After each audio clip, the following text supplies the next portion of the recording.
Assalamualaikum warahmatullahi wabarakatuh. Selamat siang anak-anak. Hari ini kita akan belajar tematik tema 1, subtema 3, pembelajaran ketiga.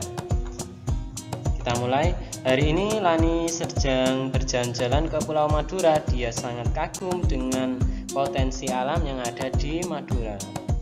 Mengapa? Karena secara geografis Pulau Madura masuk dalam Provinsi Jawa Timur. Meskipun Pulau Madura terpisah dari kabupaten di Jawa Timur karena terpisah dengan laut. Berkat kemajuan pembangunan, dibangunlah jembatan Suramadu. Nah, dulu transportasinya kalau pengen ke Madura menggunakan kapal, sekarang ada jembatan Suramadu. Di sana karena diapit oleh pulau dan laut, maka potensi alamnya juga sangat besar seperti tambang, hasil hutan, pertanian, dan hasil dari laut itu sendiri. Nah, sekarang Indonesia merupakan negara maritim dan kepulauan. Apa itu negara maritim? Negara maritim adalah negara yang berada dalam kawasan laut yang luas sebagai pusat pelayaran dan perdagangan.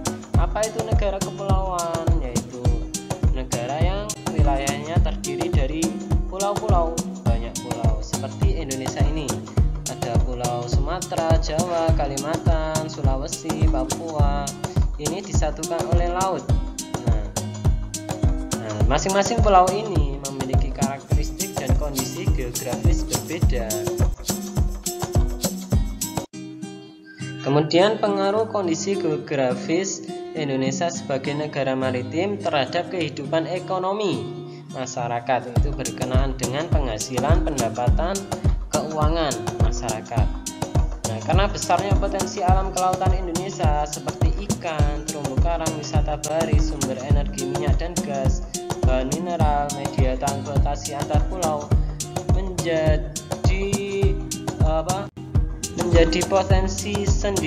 menjadi potensi yang sangat besar terhadap roda keekonomian masyarakat, terutama masyarakat yang berada di pesisir pantai. Jadi yang dapat merasakan potensi kekayaan sumber daya alam laut adalah masyarakat yang ada di pesisir pantai, kebanyakan ya.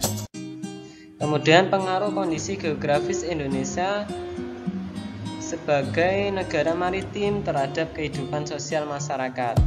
Nah, Indonesia ini diapit oleh benua Asia dan benua Australia, di mana pedagang akan melewati Indonesia, yang berasal dari Asia akan melewati jika ingin ke Australia akan melewati Indonesia. Begitupun sebaliknya, Australia ke Asia juga melewati Indonesia, sehingga Indonesia biasanya menjadi tempat persinggahan ya, sehingga banyak pedagang yang mempengaruhi kehidupan sosial budaya bangsa Indonesia. Seperti contoh, agama kita Islam juga dibawa oleh Gujarat Arab. Nah, ini dari Arab ke Indonesia ini.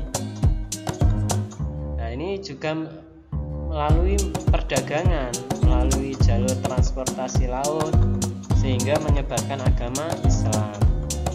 Berikut adalah beberapa dampak akibat oleh letak dan kondisi geografis bangsa Indonesia sebagai negara maritim, yaitu 1. Komunikasi dan interaksi antar penduduk menjadi lebih mudah, baik antar warga negara Indonesia maupun dengan warga negara asing. Kemudian terjadinya pembauran, pencampuran atau peleburan nilai-nilai antar pulau dan antar negara. 3. Munculnya perkampungan etnis tertentu seperti pecinan dan kampung Arab.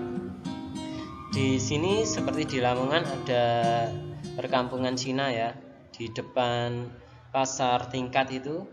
Kemudian seperti di Surabaya ada pecinan, ada kampung Arab yang sangat besar.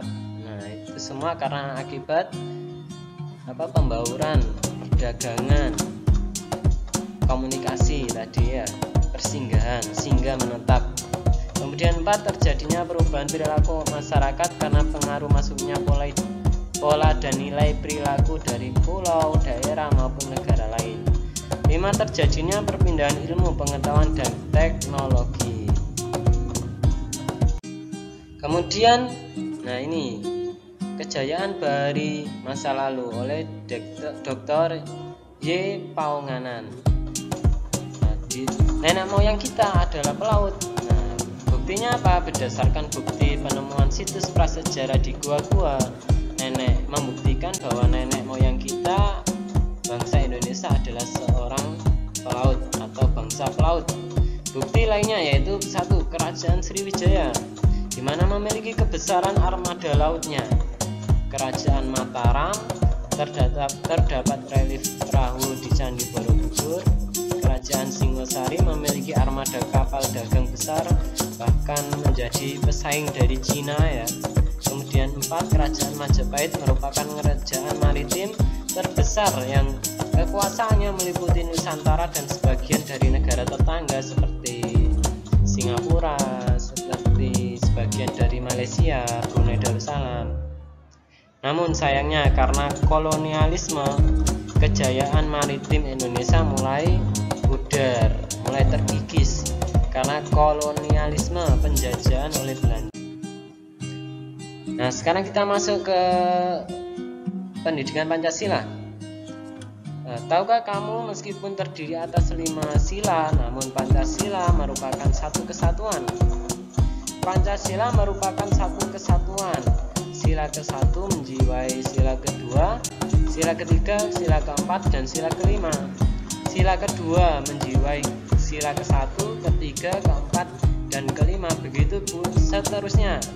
Sila ke-3 menjiwai sila ke-1, 2, 4, 5, dan seterusnya. Gimana? Pancasila merupakan satu kesatuan yang membentuk satu kesatuan yang utuh dan mutlak, sehingga Pancasila tidak dapat dirubah menjadi Trisila dan Ekasila. Nah, itu sudah mutlak ya, tidak boleh dirubah-ubah.